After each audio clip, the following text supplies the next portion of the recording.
ఎటువంటి జీవము పాపం బగ్గ పుణ్యాత్ముడు అయ్యా అన్నదానం చేసాడు అతను బ్రతికిన రోజులు అన్నదానం చేశాడు దాన ధర్మం చేసిండు ఇది 4 రోజుల అంగడి ఇందులో మనము చనిపోయిన నాడు ఎంబటేది రాదు అని చెప్పి తాను కడుపు తిని 10 మందికి దానం చేసినటువంటి ప్రాణము మరి ఆయన పుణ్యాత్ముడు మంచి పుణ్యాత్ముడు ఊరంతా కూడా గలరించలేకైనా మంచోర్రా పాపంలో దానం చేస్తుండే మంచి మాట ఉండే అని చెప్పి అటువంటి ప్రాణం వచ్చిందో ఎవరు ఆయనకి అతనికి ఏ రకంగా మరి ఎవరోకములో చాలా అన్నదానం చేయు పుణ్యం ఉన్నతనికి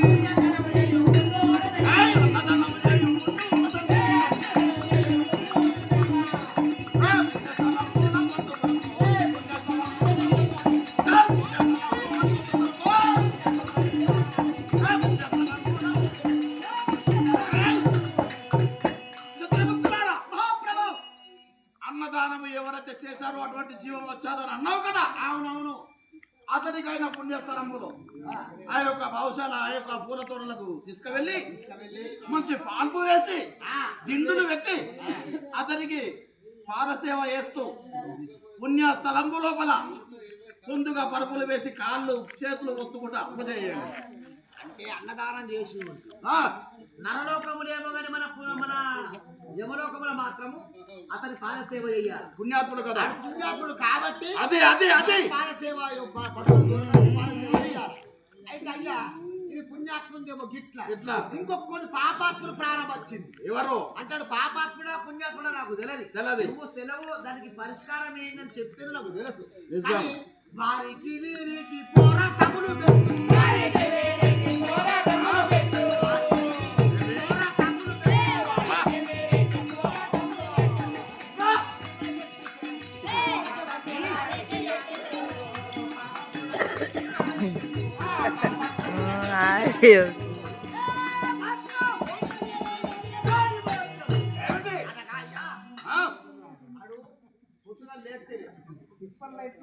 పొద్దుగా లేస్తే బాబా నిన్ను గిట్లని అని ఈడ ఎక్కి చెప్పు వాక్క అవి నిన్న సాడబట్టి కొడతాను అని మళ్ళీ ఓ అన్న నిన్ను సన్నం తిట్టలేడే నేను కళ్ళబట్టి కాడ కూర్చున్నా ఇంత కూడా తీసుకుంటే అంటే విసుంటి ఏం లేని మాటలు సాడుగొట్టు మాటలు చెప్పి నీళ్ళ కాళ్ళ కయ్యం పెట్టాడు మన నవ్వుకుంటూ కూర్చుంటే కాళ్ళు తాగుతున్నాడు. అసలు ముండ కొడుకు ప్రారంభం వచ్చింది. మరి ఎట్లా సెలవు దానికి పరిష్కారం ఏంది? వారికి వీరికి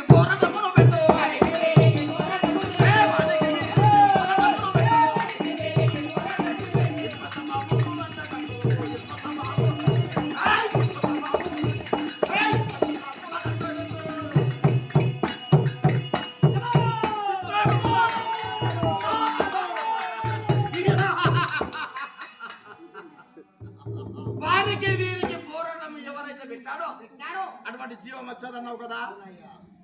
ఇనుప స్తంభం ఎర్రగా కాల్చి ఈ యొక్క నోటితో అటు ఇటు మాటలు చెప్పాడు కదా ఆ ఇనుప స్తంభం ముద్దించుకోమని చెప్పి ముందుకు ఆ యొక్క ముళ్ళు కర్రల బట్టి ఎద్దలు ఏ విధంగా ఓడుస్తాడో ఆ విధంగా ఓడుచుకుంటూ బాధ అయ్యాడు.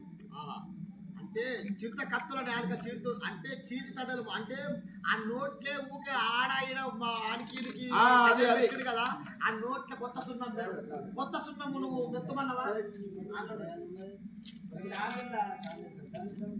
అన్నవా అయ్యా ఇంకొకటి ప్రాణం వచ్చింది ఏమిటి ఎటువంటిది అనగా భార్య విడనాడి పరసీల గోరినా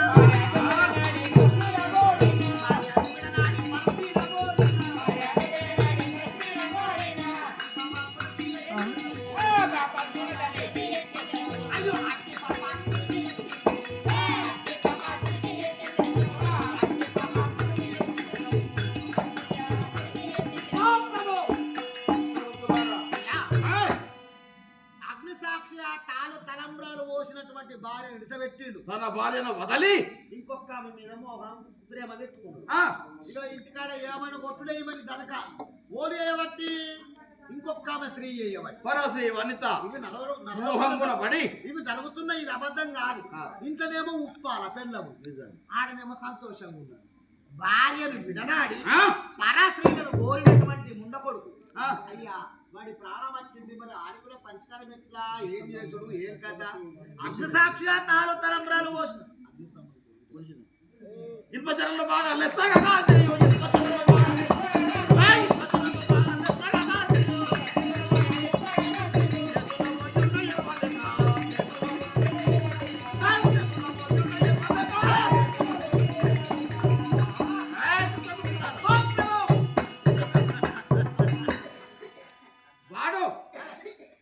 ఏ విధంగా పరాశ్రీని ముద్దాడాడో ఏ విధంగా మాటలాడాడో వానికి ఇనుపై చెర్రాలు కాల్చి అరిచేతిలో పెట్టి అది అది అది అది తెలుసు కదా తెలుసు కదా అయ్యా ఇవన్నీ కాదు ఇంకొకటి వచ్చింది ఏమిటి అంటే రాబో ప్రాణం ఎటువంటి అంటే తల్లిదండ్రులు సేవ తప్పక చేసి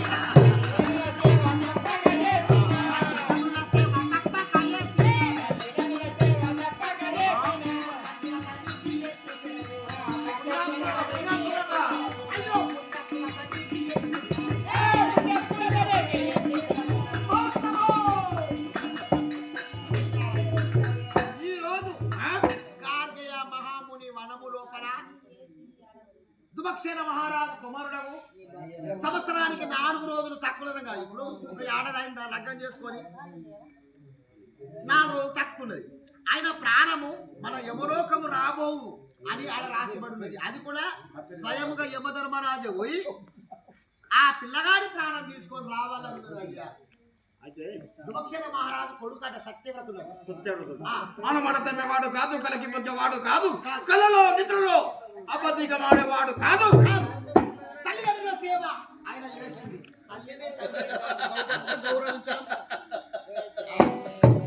కానీ చిత్రగుప్తుల అయ్యా మహాపరమ పాతకులకు దుర్మార్గులకు మీరు వెళ్తారు. మహాపుణ్యాత్ములకు పరమ పుణ్యాత్ములకు మేము సరసరిగా వెళ్తాము. పాపాత్మల ప్రాణం గురించి ఏమో భటులను వెళ్తాం, మేములను తీసుకువెళ్తాం, పాపాత్మల పంపుతాం.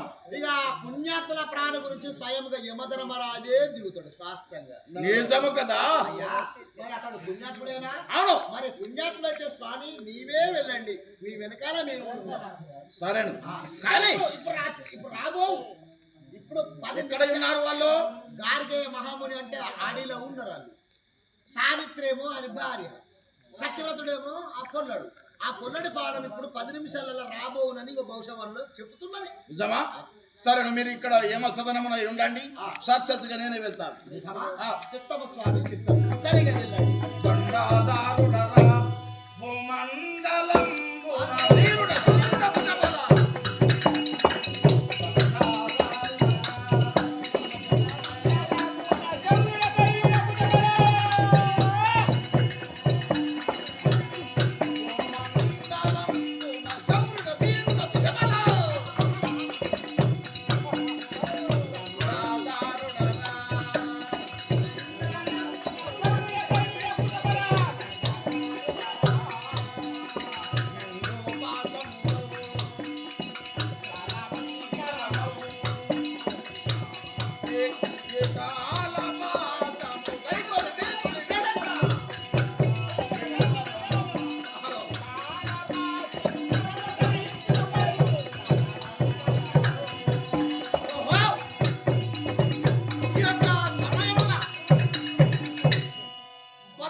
సాధ్వి సావిత్రి అతని భర్త ఈ యొక్క అడవిలోకి తల్లిదండ్రి పొలంలోకి వస్తారు. ఈ అడవిలోనే వాళ్ళని దొరికించుకుంటాం. సరే, ఇక్కడ ఒక వృక్షమై ఉంటాం. వాళ్ళు వచ్చే సమయం దాకా కాస్త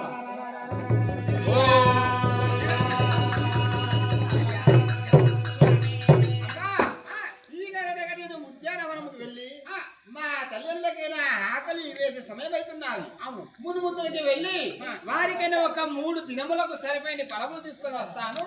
నీవైనా నవ్వుకలు ఉండండి అమ్మా. స్వామి, నీ వెంట నేను వస్తాను. అవును, నీ వెంబడి నేను వస్తాను. సరేనమ్మా, వెళ్దాం పదండి.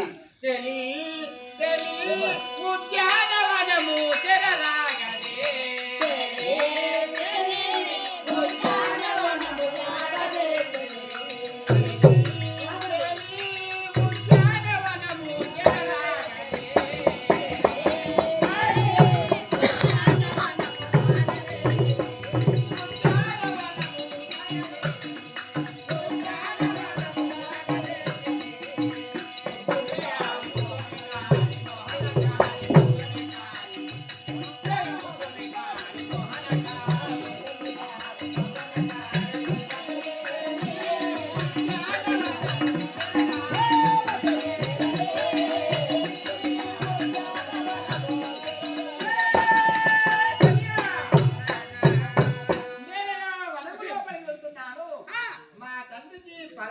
వస్తాను. నీవైనా మా తల్లిని చూసుకుంటూ నీవైనా ఉండటమ్మా.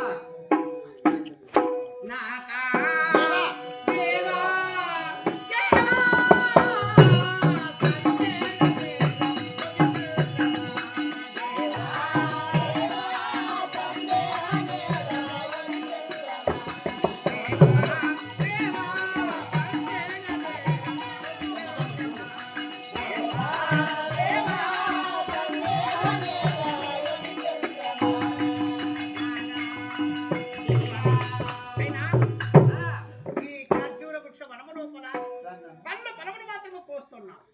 అయినా ఇక్కడ మరి ఈ పలములు స్వామి నేను కొంగులో వేసుకుంటాను.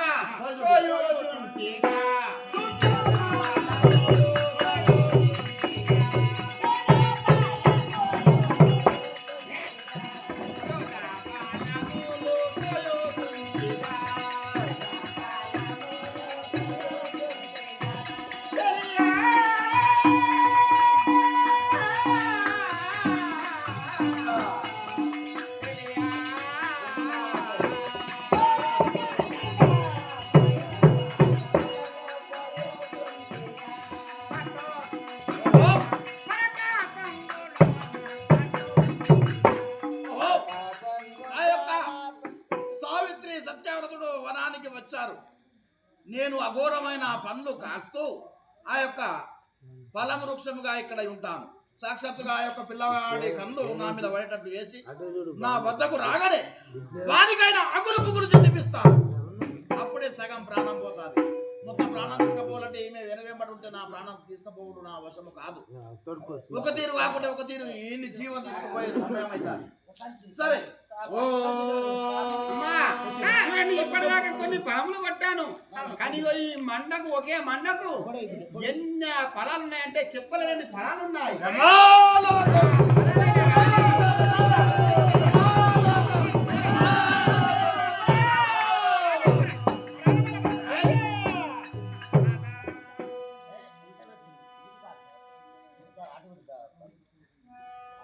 ఏమి అమ్మా, నీవు కొట్టద్దనగా నిన్న కొమ్మ కొట్టే సరికల్లా నాకనగా నిన్న మనసంతా అగులు బుగులు నా పానము దడదడైతున్నది కదమ్మా. భయము దోషనే బాధి నన్ను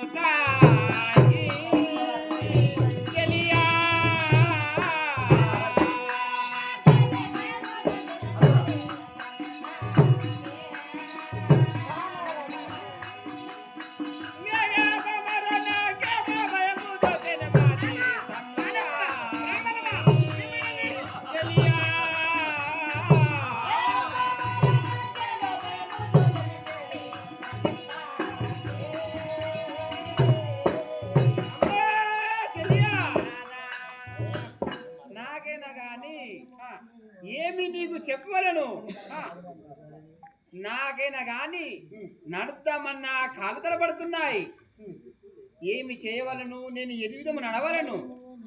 నాకు ఆలయముగా నిలుగా వశముగా తెచ్చేది నన్ను తాకి తెలియా.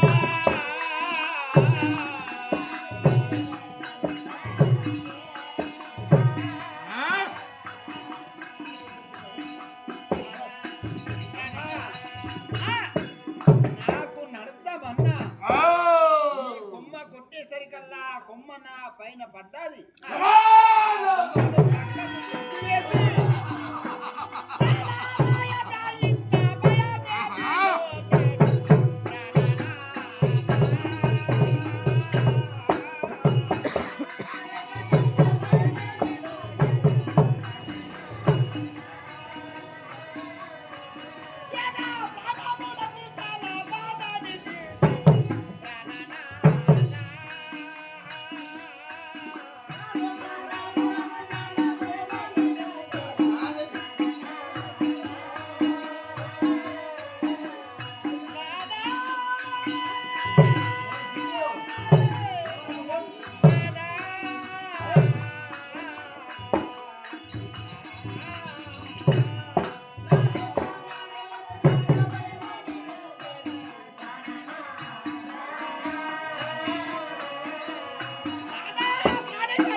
అఘోరమైన తప్పిగా ఇస్తాను.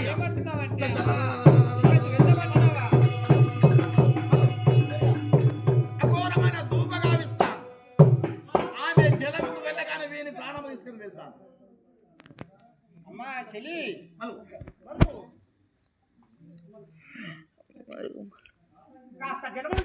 నీవు నీళ్లు తీసుకొని వచ్చినా ఆ నీళ్లు తాగి ఇక్కడ నుంచి వెళ్దాము. కాస్త నువ్వు ఇక్కడ తాటకమన కోనేరు చూసి ఆ కోనేరు నుంచి కొన్ని నీళ్లు తీసుకొని వస్తావంటే నా తప్పి ఆడుకొని ఇక్కడ నుంచి వెళ్దామమ్మా.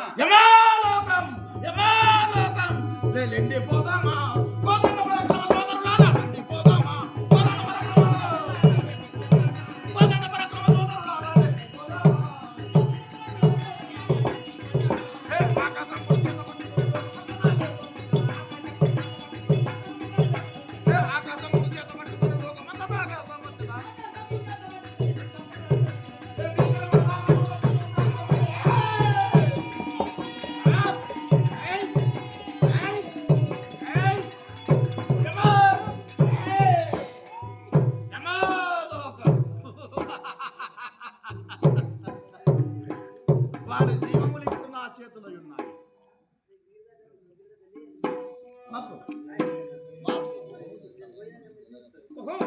ఇప్పుడైనా నా పతి మాత్రము దాహం వేస్తుందని చెప్పి నాకు యాజ్ఞాపించాడు.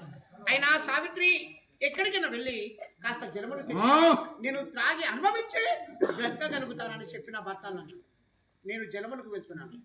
జలము దొరకదు ఏమి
నా భర్తకు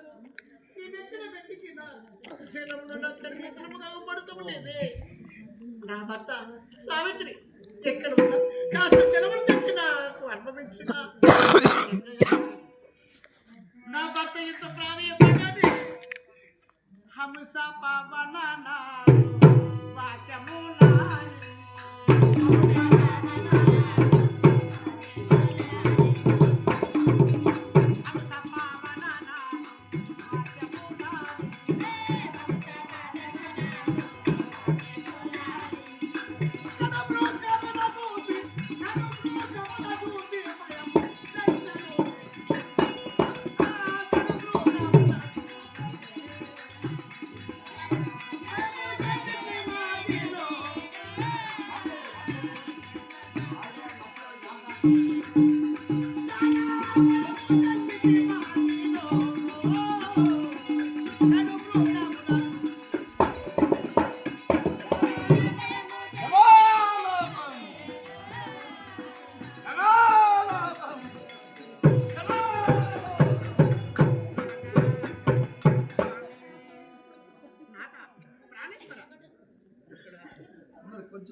నాదా ప్రాణేశ్వర ప్రాణవల్లభ దైవమా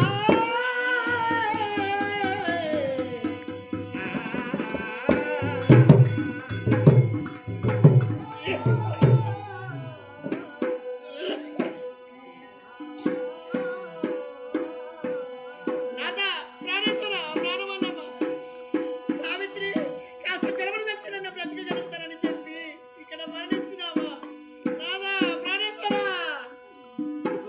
శ్రీపతే నేను నమ్మి సాయా శ్రీపతే నేను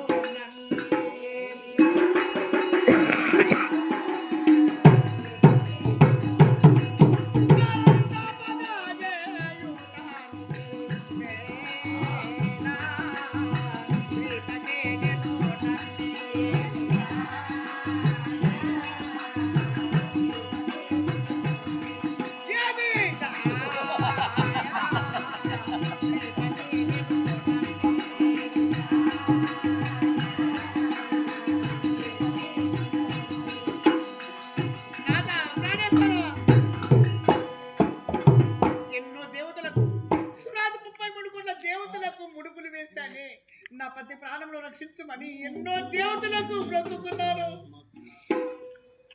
ఎందుకో ఈ అడవిలో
వినకు.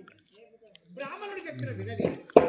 నాకు సత్యవ్రతుడే కావాలి, ఆ సత్యవ్రతుడే నన్ను ప్రేమించాను, పెళ్లి చేసుకుంటానని చెప్పి మా తండ్రి మాట, తల్లి మాట, ఎవరి మాట, గురి మాట, ఎవరి మాట వినకుండగా సత్యవ్రతుని పెళ్లి చేసుకున్నాను. కానీ ఈనాడు నా మాంగళ్య భాగ్యము ఈనాడు తెగిపోయింది. అయినా నేను ఏమని ఒక వెతుకుని తిరగాలి, దాని కాలుకుంటాం మంచిది కాదు, మరి దాని ఎలుకుంటాం మంచిది కాదని చెప్పి ఎందరూ నిందిస్తారు. కానీ ఇక్కడ చాలా హృదయం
అతి మెరుస్తూ భయంకరమైనటువంటి స్వరూపం ఉన్నారు.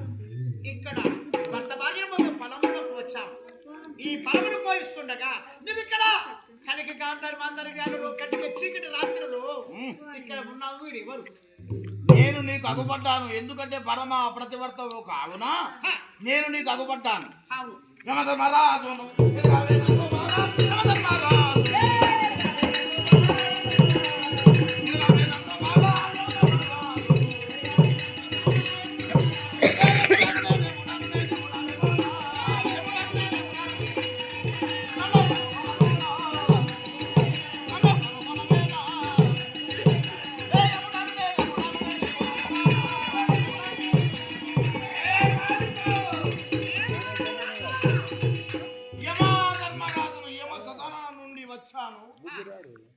ఇతడు మహాపుణ్యాత్ముడు కావున సాక్షాత్తుగా నేనే వచ్చాను. యమధర్మరాజు బాటోలాను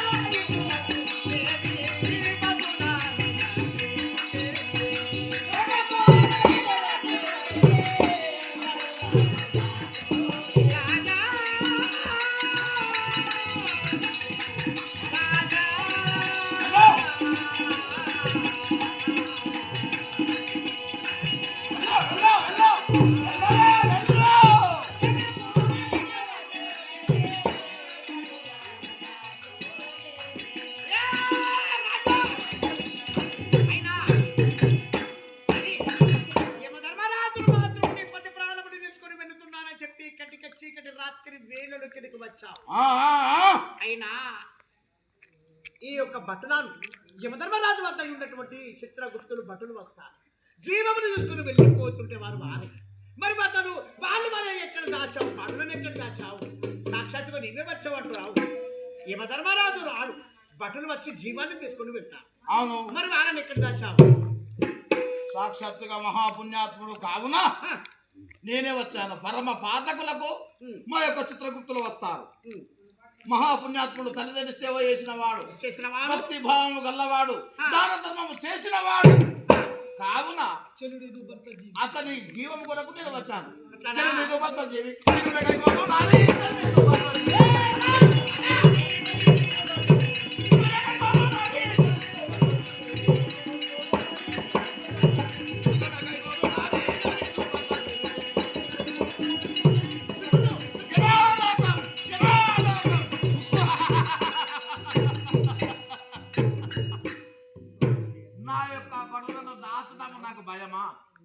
మహాపుణ్యాత్ముడు కావున నేను వచ్చాను. నీ యొక్క భక్త జీవమును తీసుకొని వెళ్తున్నాను. వెళ్ళు నీవు వెళ్ళు వెళ్ళు నాదు పురుషుడు పోయిన కోణములో.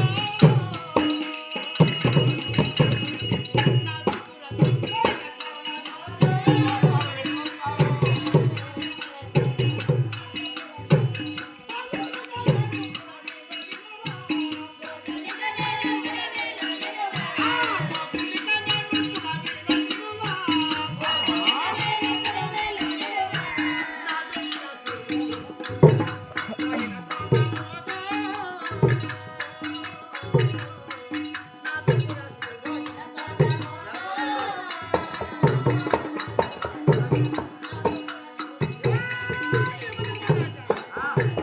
అయినా నేను సాక్షాత్తుగా యమధర్మరాజుని నీ పతి ప్రాణములు తీసుకుని వెళ్తున్నానని చెప్పి నువ్వు అంటున్నావు. అవును. నా పతిని మాత్రం నువ్వు ఏ మార్గంలో వెళ్తున్నావు? నేను ఆకాశం గాయక మేఘాల నందు వెళ్తాను స్వామి, ఆ, నా పురుషుడే ఆ. నా భర్తనే తీసుకొని వెళ్తున్నావు. నా పురుషుడు ఏ త్రోవ మార్గం పట్టుకొని వెళ్తాడో ఆ త్రోవ మార్గం పట్టుకుని నేను వస్తున్నానయ్యా. నేను మేఘాలకి వెళ్తే మేఘాలకి వస్తావా? నేను కూడా మేఘమయందున వస్తాను. అది కాకుండాను ఆ, అగ్నిలో నుంచి వెళ్తాను. అగ్ని తగతగా అగ్ని లోపల నుండి వస్తాను నేను కూడా. అది కాకుండా ఆ, జలది లోపల మహాసముద్రం ఉంటది కదా, ఆ. ఆ సముద్రం మీద అడుగులేస్తూ నడుస్తూ వెళ్తాను. నేను కూడా సముద్రంపై అడుగులేస్తున్నాడు. ఆహా, వద్దు నిలువు నీకు ఇది బుద్ధి. అంతకాలమా? హే వద్దు నిలవు, నీకు ఇది బుద్ధి కాదే, వద్దు నిలవు.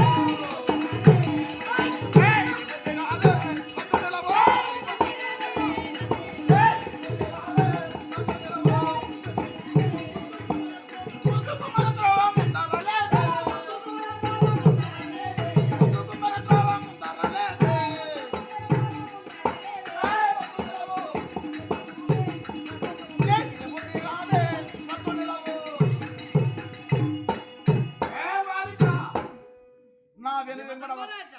నా వెనువెంబడ వస్తానంటున్నావు కానీ అడుగడుగుల ఎన్నో సర్పాలు, ఆ, ఎన్నో తేళ్ళు, ఉన్నా ఎన్నో మృగాలు ఉన్నా సరే. నా వెనువెంబడ రావాలంటే నీ వశము కాదు. ఆ, రాలేవు. వెళ్ళు వెళ్ళు వెళ్ళు. వస్తాను. సకలమైన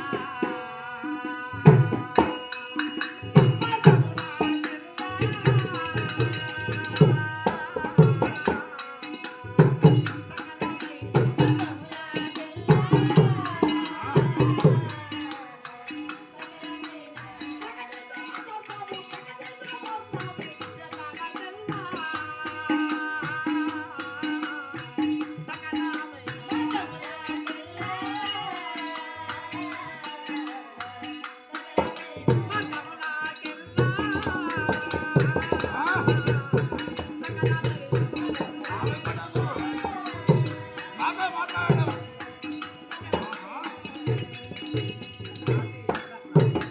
అయినా ధర్మరాజా, ప్రకటిత ధర్మము ఎరిగిన వాడు, ధర్మ పీఠమయందున ఉండి ధర్మ పరిపాలన చేసేవాడు యమధర్మరాజు.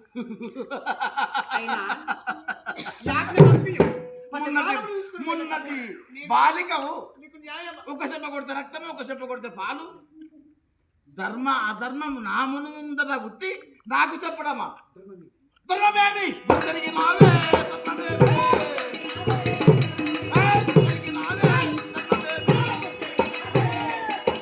నిర్మలమైనట్టి ధర్మమార్గం. నిర్మలమైనట్టి ధర్మమార్గం.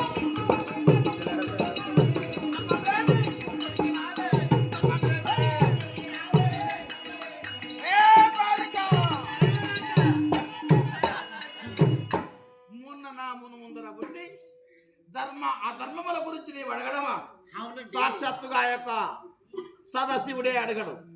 ఒక సమయం నాడు ఆ, సాక్షాత్తుగా ఆ యొక్క శ్రీ మహావిష్ణువు అడగడు. ఆ, సాక్షాత్తుగా ఆ యొక్క రాతల దొర ఎవరు? బ్రహ్మదేవుడే నాకు ఎదురు మాట్లాడాడు. నీవు నాకు ఎదురు మాట్లాడడమా? వెళ్ళు. స్వామి, ఇతర పురుషుల ఎంబడి ఓడో.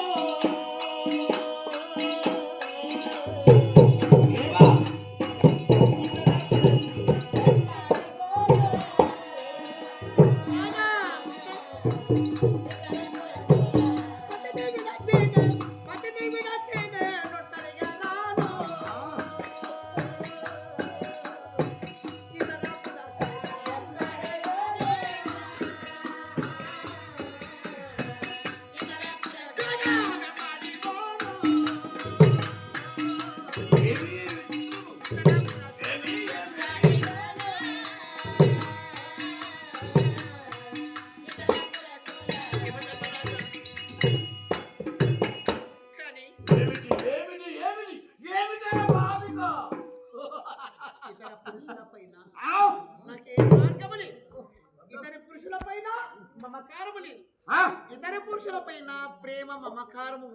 సమాజం అనేది లేదు. ఆహా. ఇతర నా పతిని వదిలిపెట్టి ఒంటరికి నేను ఉండలేను. ఎందుకంటే నా తండ్రి చెప్పాడు, నా తల్లి చెప్పినది. ఎందుకంటే సత్యవ్రతని పెళ్లి చేసుకుంటే ఏడాదికి 4 రోజులు తక్కువ ఉన్నదనగా నీ ప్రతి మానవులు పోతాయని నా కన్నతని చెప్పినా నేను వినిపించుకోలే. మరి తప్పెవరిది? అయినా నా పతి నా దైవం.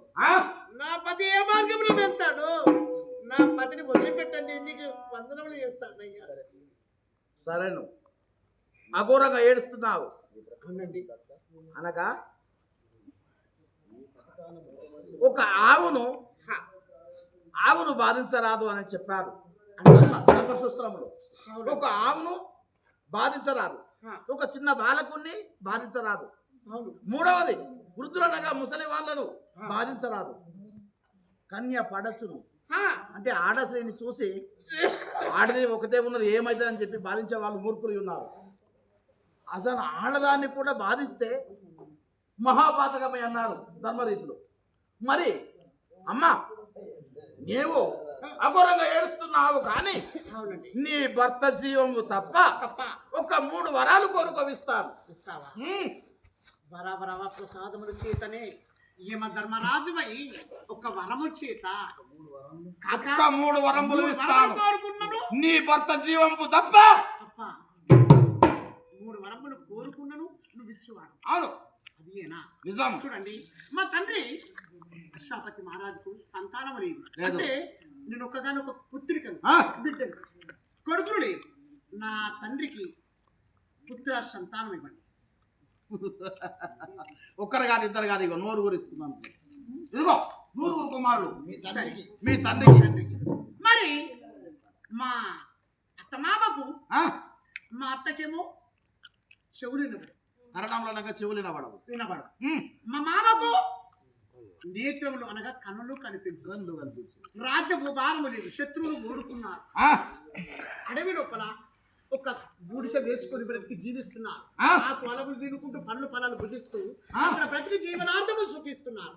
కాబట్టి నా మామకు కర్ణములు చెవులు వినబడేటట్టు, నేత్రములు కనబడేటట్టు, రాజ్యం వచ్చేటట్టుగా అమ్మా బాలిక బాలిక మీ యొక్క మీ మామకు నయనములు, అదే విధంగా మీ అత్తకు కరణములుగా చెవులు, మీ రాజభూభారము వస్తున్నది. ఇదే మా యాజ్ఞ ఇస్తున్నాను.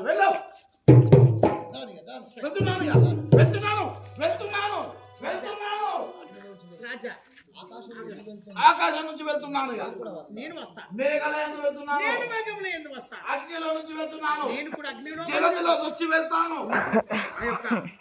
ఈ జలమును నుండి మోస్తూ నడుస్తూ వస్తాను. అతల సుతల మహస్తల పాతల యమతల పాతాల నగరం నుంచి వెళ్తాను. వస్తావా?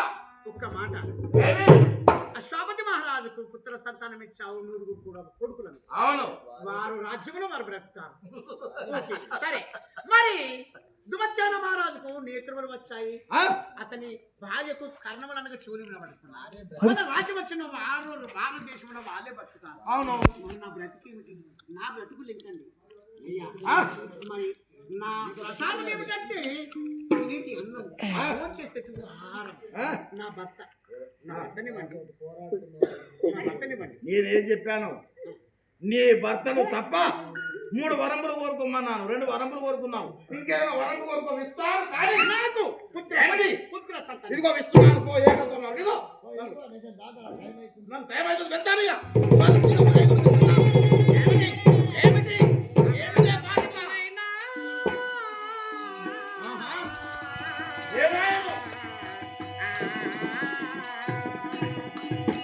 సమరవతులైన సంతానం పొందవచ్చు. మనుషను కాను సభ్యులకు మగడులే.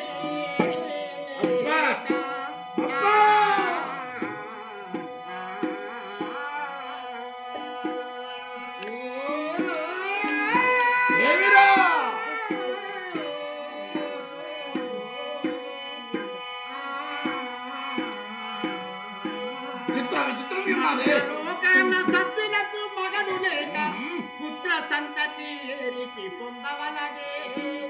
తమకు తెలియనిది ధర్మమా యమధర్మరాజా.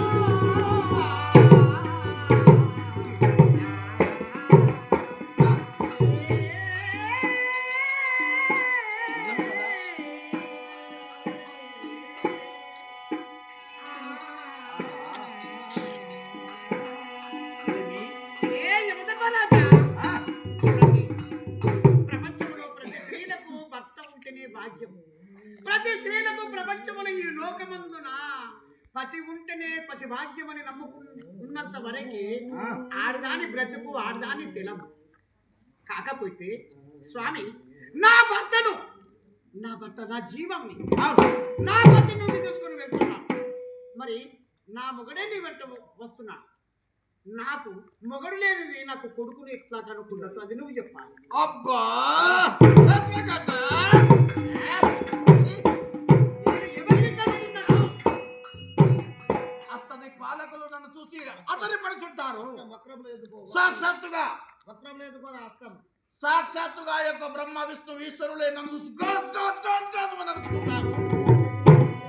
భూమి ఆకాశము దత్తరించుతారు. సూర్యచంద్రాదులు గాజ్ గాజ్ అని అనుకుంటున్నారు. కానీ ఒక్క మాట తొత్తరపడి 3 వరములు కోరుకోమంటే ఒక్క మాట తొత్తరపడి నీకు ఒక కుమారుని విస్తిపోనంటే నా భర్త లేనిది ఎట్లాగనల్లయ్యా అంటున్నది. అబ్బా కటకట కిటకిట. అందుచేతనే నా మొగడే లేడు. నేను నా కొడుకుని ఎవరికి ఈ లోకంలో ఎవరికి కనుక్కున్నట్టు స్వామి ఆ ధర్మము నువ్వు చెప్పండి. నిజమా? ఇంతగానము నీకు ఎన్నాడో కలిగే బాలం ఇంతగానము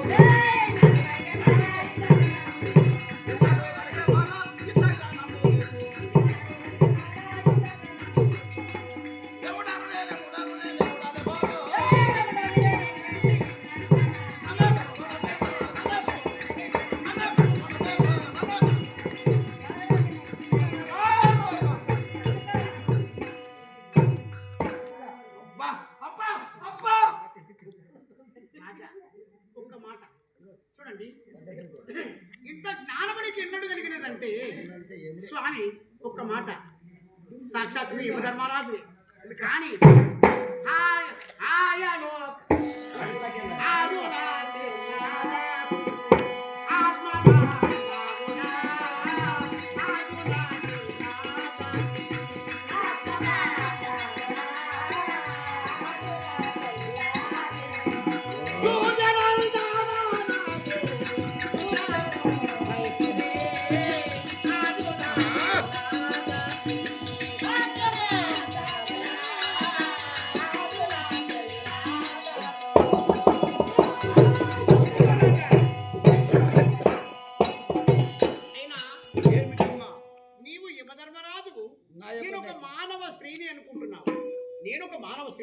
సాక్షాత్తుగా నువ్వు భగవంతునితో సమానము యమధర్మరాజు అని నువ్వు అంటున్నావు. కానీ మీరు ఎవరు? నాకు ఆత్మ బాంధవుడు. నీవు మాట్లాడే మాటలు సూర్యనందన నీవు నాకు చుట్టము, నాకు చుట్టము అవుతాము. మీరు దేవతలు అంటున్నావు, నేను మానవ శ్రేణి. మరి నీకు నాకు చుట్టింకం ఎలా? నా యొక్క నేలిక తడబడుతున్నది. నేలిక మీద పదన లేదు. బలమున్నవాడు మాటలచే కట్లబడి పెట్టావు. అది కాక బలమున్నవాడు భూమిని గడపర తీసుకుని ఏ విధంగా తప్పుతాడో ఆ విధంగా కాన్ కాన్ కాన్ ఉన్నది. ఒక్క మాట చూడండి. ఆ యొక్క పద్మినికి మిత్రుడు పాపరైతుడు అనగా మీ తల్లి ఎవరు? మా యొక్క తల్లి పద్మిని. పద్మిని నీకేం కావాలి? మా యొక్క తల్లి నాకు ఆయి కావాలి. సూర్యుడు మా యొక్క తండ్రి పాపరహితుడు. నాకు తాత. రుద్రలేసి ఎవరైతే సూర్య దర్శనం చేసుకుంటారో వాళ్ళు చేసిన మహాపాతకాలన్నీ తొలగిపోతాయి. అతని సూర్య భగవానుడు మా యొక్క తండ్రి. నాకు తాత. సూర్యనందన నీవు చుట్టమరీతి అంటే అంటే అశ్వారూపములు ఒక పద్మనంటే మహాప్రతివత మీ ఆయి. మీ తల్లి మా తల్లి మహాప్రతివత. ఆమె సుందరము సముదాయాన్ని చూడలేక సూర్యుడు ఏమని శపించాడంటే ఇంత చక్కని స్త్రీని ఏమైనా మోహంతకరం చేయకూడదని చెప్పి ఆ యొక్క సూర్యుడు ఇది తెలంగాణ స్త్రీ కావాలి, పొద్దున్నక అశ్వము కావాలని చెప్పి మా ఆయికి శపించినాడు. శపిస్తే ఆ యొక్క సూర్యుడు శపించిన తరువాత తెల్లందాకనేమో అశ్వము కావాలా, పొద్దున్నాకనేమో స్త్రీ. అంటే పొద్దున్నాక అశ్వము కావాలా, తెల్లందాక స్త్రీ కావాలా. అంటే అతని మనసులో ఏంది అని అంటే ఎవరి కన్ను పడకూడదు. ఈ సూర్యుని నాకే గిన్ని కళ్ళలు. మరి నాకన్నా మినిమిక్కిలి ఉన్నది నా భార్య. మరి పరాశ్రీ ఈ యొక్క పరాగి మగవాడు చూస్తే మోహితుడు అవుతాడేమో నా భార్యను అని చెప్పి అనుమానం పెట్టుకొని ఆమెను పొద్దుదాకా అశ్వం అంటే గుర్రము కావాలి, స్త్రీ కావాలి, స్త్రీ కావాలని చెప్పి అతను శపించాడు. అప్పుడు అశ్విని రూపంలో ఉన్నప్పుడేమో మా తండ్రి అశ్వాపతి మారాము. మీ తండ్రి పుట్టాడు. అవును. పద్మిని రూపంలో ఉన్నప్పుడు నువ్వు యమధర్మరాజు పుట్టావు. మొదలుగా పుట్టినవాడు. మొదలుగా పుట్టినవాడు నీవు. తర్వాత అశ్వపతి మా తండ్రి. మీరిద్దరు అన్నదమ్ములే. నా తండ్రి అశ్వపతి, సరేడు కానీ మా తాత సూర్యుడు. సరే. ఈ పద్మి. నీ యొక్క బుద్ధి హితవు మెచ్చి నీ భర్త జీవము నీకు ఇస్తున్నాను కానీ ఈ యొక్క ముచ్చట ఎవరికైనా ఇతరులకు చెబితే నీ శిరస్సు యొక్క పత్తి గింజ ఏ విధంగా పలుకుతాదో ఆ విధంగా 12 ముక్కలై మరణించుదువు గాక. సరే. ఇదే నా యాజ్ఞ. మరి నా పత్తి ప్రాణములు ఇస్తున్నావా లేదా? ఇస్తున్నాను. ఇవ్వండి. తప్పదు కదా.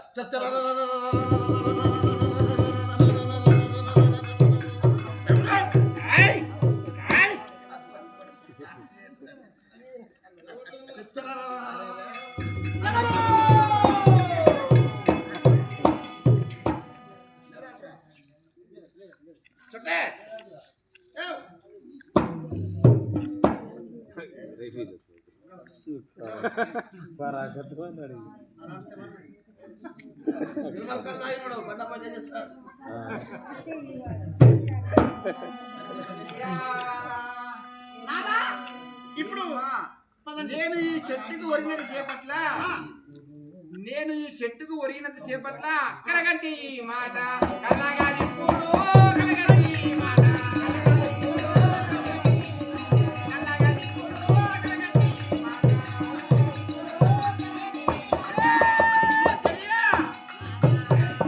నేను నిప్పుకున్న సమయం లోపల ఎవరితో మాట్లాడినట్టుగా ఎవరో ఇక్కడికి వచ్చినట్టుగా నాకు కరగంచరు. వారు ఎవరు వచ్చిన వారు?